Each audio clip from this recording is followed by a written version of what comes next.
حفظا من كل وحفظا من كل شيطان مارد, and a protection from every shaitan, every rejected shaitan. Okay?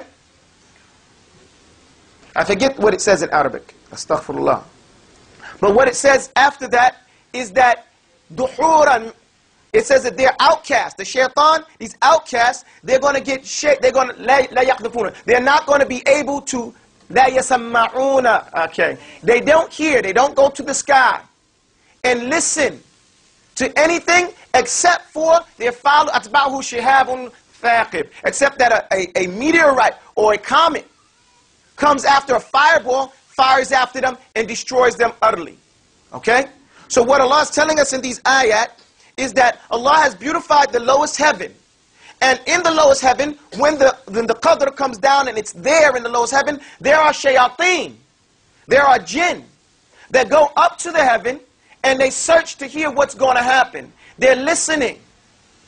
And if they hear what's going to happen from the angels talking about it, they steal a hearing and they run back to the earth and they run to the voodoo man or the Santeria man or whoever's doing black magic, the people who talk to the jinns, and what they call it, if you call in the number and they tell you the future, I forget what they call it, fortune tellers.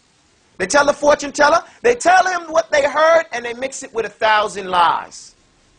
This is what Allah's Messenger ﷺ was telling us. This is what these type of shaitan, Ibn Uthaymeen and other ulama say the shayateen from amongst the jinn are 3 types. You have one type of jinn who Allah has not made him, given him the ability to listen to what happens in the sky. Okay? He doesn't have the ability to listen. You have another type of shaitan who has the ability to hear it.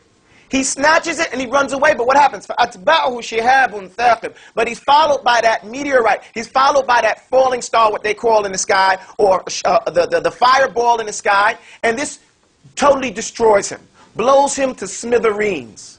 What do we mean by that?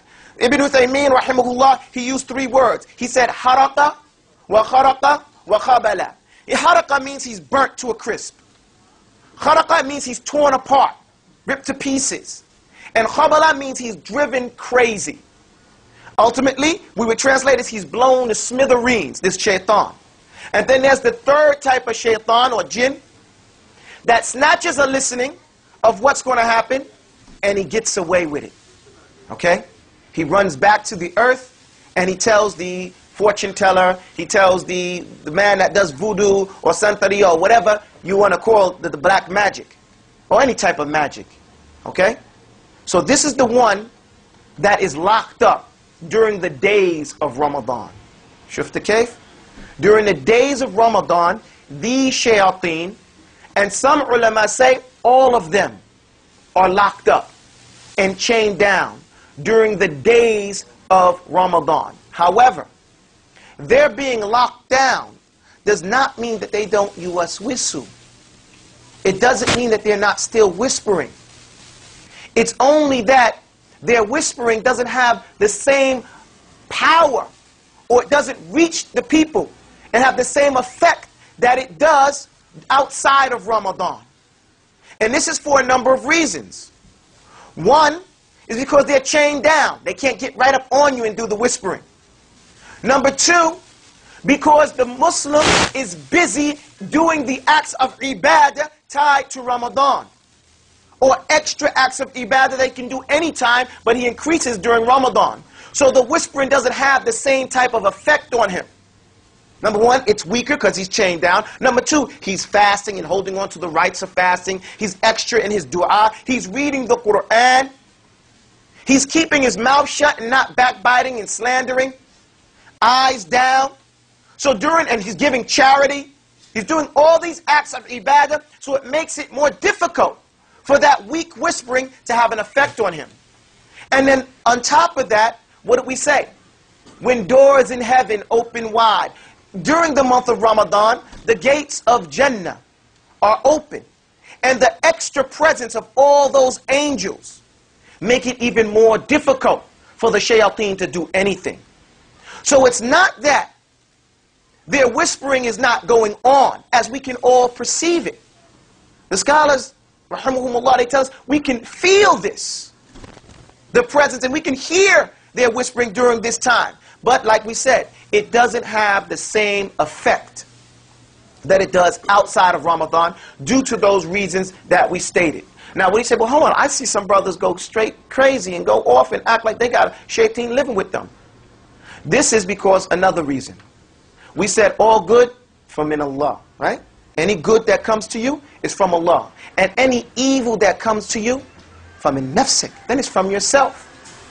The scholars of Islam, they teach us that there are shayateen out of insan. There are shayateen out of the people. Allah tells us in the Quran. There are shayateen, devils among men. During Ramadan, the fact that the devils are chained up during the daytime, which at a particular point we have to recognize that at night they still do the whispering and tie the knots to try to lay you down and keep you have a long night. So you still have to get up and say alhamdulillah, because only during the daytime that they're tied down.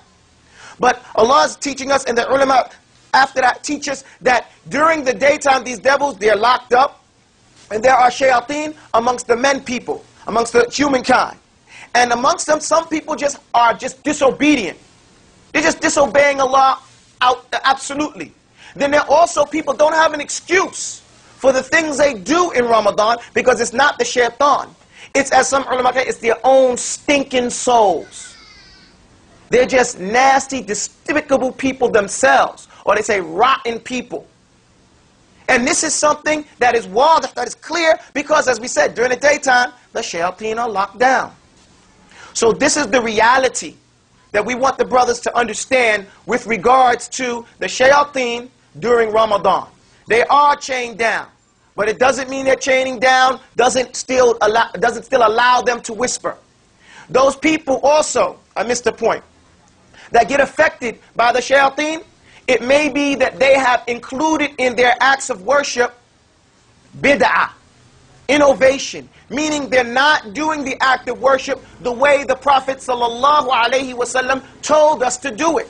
So it's not having the same effect in their lives as it would if they would follow the sunnah and practice that act of ibadah the way it was ordered to be done. أقول قولي هذا وأستغفر الله لي ولكم.